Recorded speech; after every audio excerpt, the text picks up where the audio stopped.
তো hello dear student আর aspirants. তো দেখো, আজকে আমরা করব ব্ল্যাক বুকের ইডিয়ম পার্টের 4 নম্বর ভিডিও। পেজ নম্বর হচ্ছে 100। ঠিক আছে, তো প্রথম ইডিয়ম দেখো কি বলেছে, যে এ মেরিস নেস্ট মানে হচ্ছে বলেছে একটি ফিমেল ঘোড়া, ঠিক আছে, মানে মেয়ে ঘোড়ার বাসা। তো এখন তোমরা ভাববা যে ঘোড়ার বাসা কীভাবে হয়। তো সেটাই বলেছে যে ঘোড়ার বাসা যেমন সম্ভব না, সেমন এখানে এমন কিছু যেটা সম্ভব না, ঠিক আছে। এই যে ফলসি, ঠিক আছে, ইনভেনশন মানে হচ্ছে যেটা বাস্তবে অস্তিত্ব বলতে গেলে না বরাবর, ঠিক আছে, হয় না। ঘোড়ার যেমন বাসা হয় না, সেমন বাস্তবে সেই জিনিসটার অস্তিত্ব থাকে না। এটা মানে ফলস, মানে একটা এক কথায় মিথ্যে কথা বলছে আর কি, ঠিক আছে। তো 70 নম্বর দেখো, আ মান্থ অফ সানডেজ মানে হচ্ছে লং টাইম, ঠিক আছে, অনেক লম্বা সময় ধরে, ধরে নাও একটা পুরো মাস রবিবার হয়ে গেল। আমরা দেখবা করোনার আগে ভাবতাম যে এমন একটা সময় আসুক যখন স্কুলে যাওয়া লাগবে না, ঠিক আছে। তো ভগবান করেছে যে করোনা দিয়ে দিয়েছে, ঠিক আছে, আমাদের ক্লাস 10-এর পরীক্ষার পরপর। তো সেই করোনার মধ্যে আমরা সেই আমাদের মানে ছোটোবেলার স্বপ্ন পূরণ হয়ে গেছে, যে এমন একটা সময় চলে আসছিলো যে সত্যিই পুরো মানে প্রায় বলতে গেলে 3 থেকে 4 মাস মানে পুরো রবিবারই ছিল, ঠিক আছে। কারণ না, মানুষ বেরোয়নি সেই সময়, বিশেষ করে স্টুডেন্ট তো না, ঠিক আছে, মানে যারা স্কুল লেভেলে একাডেমিক লেভেলে পড়াশোনা করতো, যেমন আমরা তখন ছিলাম। তো সেই জন্য মানে সেটাই বলেছে যে একটা পুরো মাস যদি রবিবারের হয়ে যায় তাহলে কেটা হবে, সেটা কেমন হবে। তো লং টাইম হবে, অনেক লম্বা সময় হবে। তারপরে দেখো 71 নম্বর বলেছে আমুড পয়েন্ট। এই যে আমুড পয়েন্ট মানে হচ্ছে ডিসপিউট, মানে হচ্ছে এমন একটা জিনিস মুদ্রা যেখানে ঝামেলা হয়, যেই জিনিসটা নিয়ে বেশিরভাগ সময় ঝামেলা হয়, ঠিক আছে। তো 72 দেখো, নিডল ইন এ হ্যাশট্যাগ মানে বলেছে যে হিন্দিতে একটা কাহাবাত আছে যে ঘাসের মধ্যে ছুঁই খোঁজা। তো সেটা কি খুঁজে পাওয়া সম্ভব? ঘাসের মধ্যে ছুঁই, ধরো তোমার একটা পুরো একটা বস্তার মধ্যে একটা ছুঁই দিয়ে দিল, মানে পুরো এক বস্তা ঘাস বা বিচুলির মধ্যে একটা ছুঁই দিয়ে দিল, সেটা যেমন কঠিন সেমন something that is very difficult to locate, ঠিক আছে। তো এখানে আবার বলেছে দেখো অ্যাটেম্পটিং সামথিং ইম্পসিবল, যেটা মানে একটু কঠিন বা ইম্পসিবল টাইপসেরই বলা যায়, যেটা সম্ভব না, সেমন নাইট আউল। এবার মানে ওইটা দিয়েছে এই যে 72 দাগেরটাই, এই হ্যাশট্যাগ এটাই তোমার বলেছে, ধরো নাও একটা পুরো এক বাক্স, মানে এক বাক্স বলছি এক বস্তা বা এক ট্রলি তোমার ধরো নাও খড় দিয়ে দিল। এবার খড়ের মধ্যে একটা ছুঁই ফেলে দিল, এবার তোমাকে বললো যে তুমি এই ছুঁইটা খুঁজে বের করো। তো সেটা তোমার জন্য মানে টাইপ অফ ইম্পসিবল টাস্কই হয়ে যাবে, ঠিক আছে। তো সেটাই। তো 73 নম্বর দেখো বলেছে নাইট আউল। তো এই নাইট আউল মানে কি, যারা রাতে প্রচুর পরিমাণে জাগে তাদের কি বলে, নাইট আউল, ঠিক আছে। তো 74 নম্বরটা দেখো নিগনক, ঠিক আছে, মানে হচ্ছে ফুল, মানে হিন্দিতে দেখবা বলবে আকাল কা আন্ধা, ঠিক আছে, যার মধ্যে জ্ঞানের আলো নেই, তাকে আমরা ইডিয়মের ভাষায় কি বলি, নিগনক। তারপরে পেইন ইন দ্য নিক, পেইন মানে হচ্ছে ব্যথা, নেক মানে গলা বা পা ধরতে পারো তুমি। মনে করো যে এমন একটা ইরিটেটিং পারসন যার দেখলে তোমার প্রচুর পরিমাণ রাগ হয়, ঠিক আছে। তো এখানে হিন্দিতে দেওয়া রয়েছে অসহনীয় আদমি, ঠিক আছে, যাকে মানে সহ্য করা একটু অসম্ভব টাইপসের হয়, ঠিক আছে। তো 77 নম্বর দেখো, সরি 76 নম্বর পেনলোপস ওয়েব, পেনিলোপস ওয়েব, এটা হলো মানে এন্ডলেস জব, যার কোনো সীমা নেই, ঠিক আছে, অসীম বলতে পারো বাংলায়। তো এইটাই একটা ওয়েবসাইটও পাওয়া যায়, দেখবা এই পেইনলোপস ওয়েবসাইট, যেটা দেখবা জুম হয়েই যায়, তুমি যত জুম করবা জুম হয়েই যাবে ততবার, ঠিক আছে। বা কিছু ভিডিওতে 2022-23 সালে ভিডিও ভাইরাল হতো যে অটোমেটিক কোনো কিছু জুম হয়ে যাচ্ছে, যার কোনো এন্ড নেই, ঠিক আছে। তার মানে কি ওই ওই ওয়েবসাইটের নাম এই পেনিলোপসই বলে, ঠিক আছে, ওয়েবসাইট। তো এই পেনিলোপস ওয়েবসাইট বা ওয়েব, এটার কি, যেটার কোনো শেষ নেই, এন্ডলেস জব। তারপরে Penney of for your thought মানে হচ্ছে কেউ কি ভাবছে সেটা কিভাবে জিজ্ঞাসা করা হয়। তো সেই কথাকে আমরা এসে ইডিয়মের ভাষায় কী বলি, পেনি ফর ইয়োর থটস মানে হচ্ছে যেখানে তাকে বলেছে way to asking what something is thinking. তারপরে 78 বলেছে পারফেক্ট স্টর্ম, মানে হচ্ছে পারফেক্ট স্টর্ম মানে হচ্ছে বড়ো সড়ো ঝড়, ঠিক আছে। তো এমন কোনো একটা কিছু যেটা জন্য ধরো এমন কেউ একটা কোনো কথা বলে দিল যার জন্য প্রচুর পরিমাণে ঝামেলা শুরু হয়ে গেলো, পারফেক্ট স্টর্ম, ঠিক আছে, মানে কাল বৈশাখী শুরু হয়ে গেলো কোনো কিছুর জন্যে। তো এখানে কি বলেছে, perfect storm particularly bad situation causes by combination of unfavourable circumstances, ঠিক আছে। তো বহুত খারাপ পরিস্থিতি হোনা মানে পারফেক্ট স্টর্ম, একটা ঝড়, মনে করো একটা ঝড় হলে কেমন হয় সেমন সব কিছু তছনছ হয়ে যায়, ঠিক আছে। তো এইটারই আমি হয়তো পড়িয়েছি এর আগে, যে পারফেক্ট স্টর্মের কথাতেও মনে পড়লো যে টি কাপ স্টর্ম, ঠিক আছে, মানে একটা চায়ের কাপের মাধ্যমে ঝামেলা শুরু হয়ে গেছে, মানে একটা চায়ের কাপের মধ্যে ঝামেলা, ঠিক আছে। তো যাই হোক ওইটা হয়তো পড়েছো তার আগে। তারপরে a picture paints thousand word, এর বাংলা কি, এর বাংলা হচ্ছে একটি, মানে এরা লিটারেল বাংলা মিনিংই আসছে, ঠিক আছে, যে একটি ছবি মানে হাজার কথা প্রকাশ করে দেয়, একটি ছবির মাধ্যমে হাজার কথা প্রকাশ করা সম্ভব, ঠিক আছে। তো তারপরে পিস অফ কেক মানে হচ্ছে ভেরি ইজি টাস্ক, মানে হচ্ছে বাচ্চা খেল। ওই যে আমি আগের ভিডিওতে এক্সাম্পল দিয়েছিলাম যে তোমার এখন বয়স 3D ফিজিক্স করার, কিন্তু তোমার এখন জিজ্ঞাসা করছে যে 2 × 3 কত হয়, এটা জিজ্ঞাসা করছে। তো সেটা তোমার জন্য কি piece of cake, piece of cake মানে হচ্ছে ভেরি ইজি টাস্ক, বাচ্চা খেল হিন্দিতে বলে, ঠিক আছে। তারপরে 81 পিস অফ পাই, ঠিক আছে, তার মানে হচ্ছে লিখেই দিয়েছে এখানে share in money or business, মানে হচ্ছে পিস অফ পাই মানে কি কোনো একটি বিজনেসের তোমার কতটুকু শেয়ার আছে, ঠিক আছে। তারপরে পিস অফ কেক হলো, পিস অফ পাই হলো, বলেছে পাম জব, ঠিক আছে, বলেছে an easy present job that also pace well.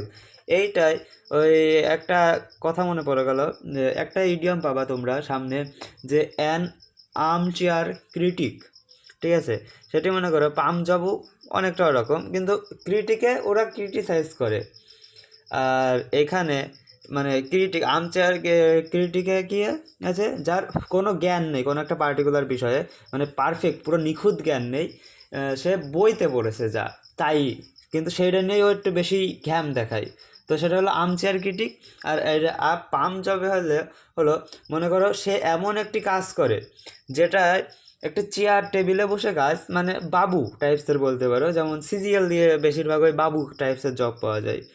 তো তারা হলো এই যে বলতে পারো এই যে এটা পাম জব, মানে যে এমন একটি জব যেটার টাস্ক বহুত ইজি, মানে কাজ খুবই কম, কিন্তু তোমার মাইনে বেশ ভালো, মাইনে খারাপ না, ঠিক আছে, এই যে পেজ ওয়েল, ঠিক আছে, মাইনে ভালো দেয়। তারপরে 83 কোয়ার ফিশ, মানে হচ্ছে বলেছে যেটা কি বলবো আনকন্ট্রোভার্সিয়াল পারসন, মানে হচ্ছে যার সাথে বলেছে অ্যান এসেন্ট্রিক অর আনকন্ট্রোভার্সিয়াল পারসন, মানে যে যার সাথে কারোর খুব একটা বনে না, মানে অন্যরকম টাইপসের, ঠিক আছে, যা খুব একটা কথা বলতে চায় না সেরকম, মানে এক্সট্রিম লেভেলের ইন্ট্রোভার্ট বলতে পারো, ঠিক আছে। তারপরে রেইনি ডে, এবার তুমি বলো একটা হাইপোথেটিক্যাল একটা এক্সাম্পল ভাবো, যে তোমাদের বাড়ি বৃষ্টি হচ্ছে, মানে বাড়ি না তোমাদের এরিয়াতে বৃষ্টি হচ্ছে, বর্ষাকাল ধরে নাও, বর্ষাকালে এবার বৃষ্টি হচ্ছে, তো বৃষ্টি হলে বাড়ি থেকে বেরোতে ইচ্ছা করে, হ্যাঁ কি না সেটা ভাবো মনে মনে। তো আমার তো ভাই করে না, ঠিক আছে, বৃষ্টি হলে ওই কাদা টাদা হয়ে যায়, কেমন একটা ছ্যাঁত করে, মানে খুব একটা আমার বৃষ্টির সিজনটা পছন্দ না। তো বলেছে রেইনি ডে মানে হচ্ছে টাইম অফ ডিফিকাল্টি, এখন ভাবো যে এখন প্রত্যন্ত গ্রামে থাকো, ঠিক আছে, রাস্তাঘাটও খুব একটা ভালো না, মানে মাটির রাস্তা বলতে পারো, তো সেই মাটির রাস্তা দিয়ে তোমার এখনটা স্কুলে যেতে হবে বা কলেজ যেতে হবে ওই বৃষ্টির দিনের মধ্যে, সেটা তোমার জন্য কেমন হবে, ভালো লাগবে, এনজয় হবে নাকি খারাপ লাগবে? তো আমার তো ভাই ভালো ভালো লাগবে না একদমই। তো আমার জন্য সেই সময়টা কেমন, ডিফিকাল্টির, ঠিক আছে, তার মানে কি আর রেইনিটা বৃষ্টি হলে কেমন হবে ইডিয়ামের ভাষায়, যে সেটি খারাপ দিন, বা যদি যদি কোনো খারাপ দিন বোঝানো হয় তখন কি বলবা, যে রেইনি ডে, খারাপ বলতে একটু কষ্টকর দিন, যেটা বাইরে বেরোনো কষ্ট, সাইকেল চালানো কষ্ট, ভাল লাগে না আর কি।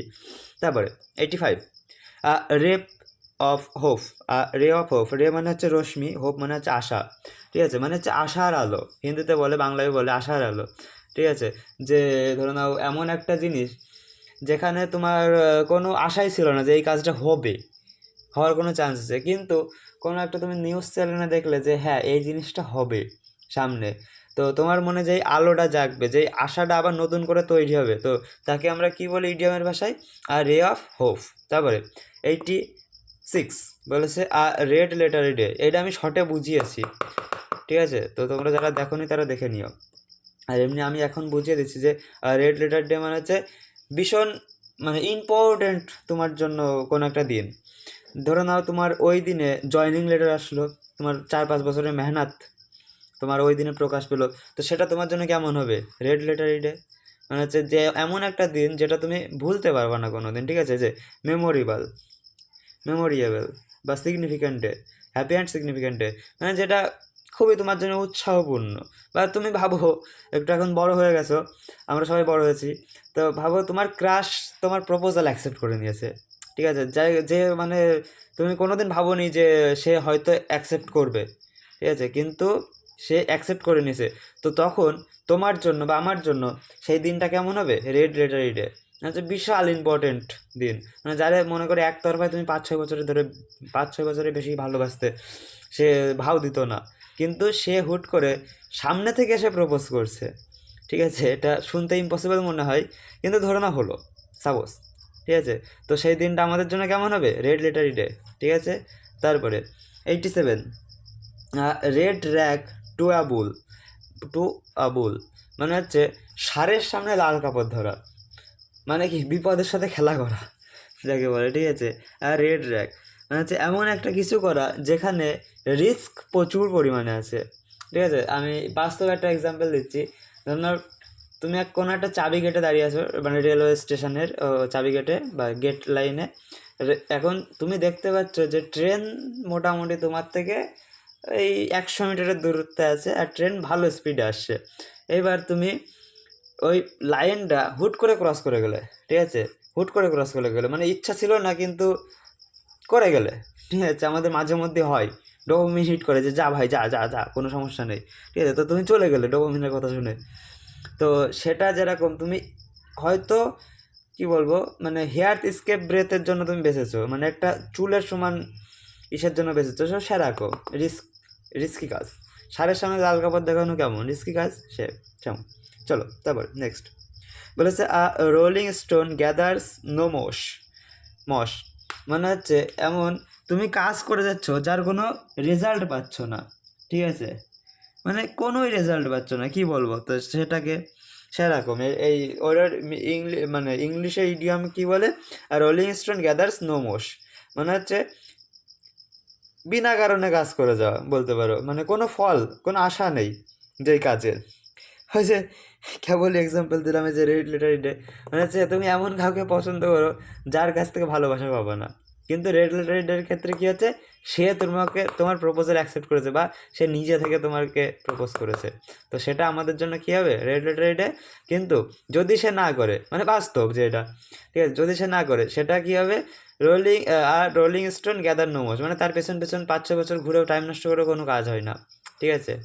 তারপরে রোটেন অ্যাপেল মানে হচ্ছে রোটেন মানে কি? পচা আপেল, মানে হচ্ছে আপেল তো না অ্যাপেল, তো যাই হোক আপেল অ্যাপেল একই বিষয়। রোটেন অ্যাপেল মানে হচ্ছে single bad person or things in a group, মানে হচ্ছে একটা গ্রুপে একজন খারাপ ব্যক্তি, তো তাকে কি বলে?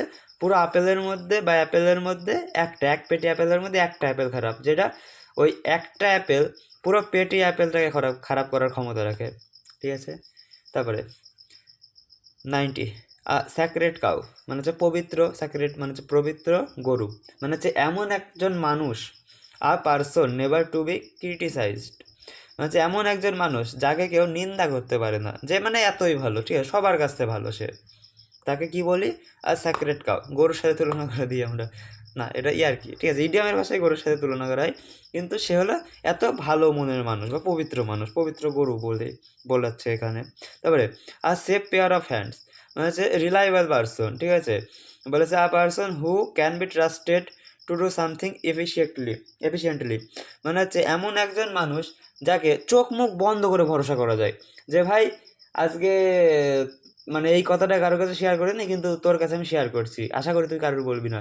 তো সেই আশাটা সেই ভাইটা রাখে বা সেই বন্ধুটা রাখে, সে কারোর কাছেই বলে না, ঠিক আছে? তো সেটাকে কি বলে, সেফ পেয়ার অফ হ্যান্ডস, মানে হচ্ছে হাতে মনে করো গ্লাভস পরলাম, ঠিক আছে, হাতে গ্লাভস পরলাম, সেই গ্লাভস কেমন, এই গ্লাভস তার ফুলে ফেপে থাকে না, গ্লাভস পুরো হাতের সাথেই এঁটে থাকে। তো যেমন, তো সেই ছেলেটাকে বা মেয়েটাকে বা সেই বন্ধু বান্ধবী, ফ্রেন্ডস, গার্লফ্রেন্ডস, যেই হোক না কেন, তাকে তুমি চোখ মুখ বন্ধ করে ভরসা করতে পারো যাকে, সে তোমার জন্য কি সেফ পেয়ার অফ হ্যান্ডস। ঠিক আছে, যাকে তুমি চোখ মুখ বন্ধ করে ভরসা করতে পারো সে তোমার জন্য কি সেফ পেয়ার অফ হ্যান্ডস, মানে হচ্ছে হাতের সুরক্ষা করার একটা মোজা বলতে পারো। বুঝেছো? তো আজকের জন্য এইটুকুই, দেখা হবে নেক্সট ভিডিওতে। যদি ভালো লাগে জানোই কী করতে হবে। থ্যাংক ইউ, বাই, সবাই ভালো থেকো।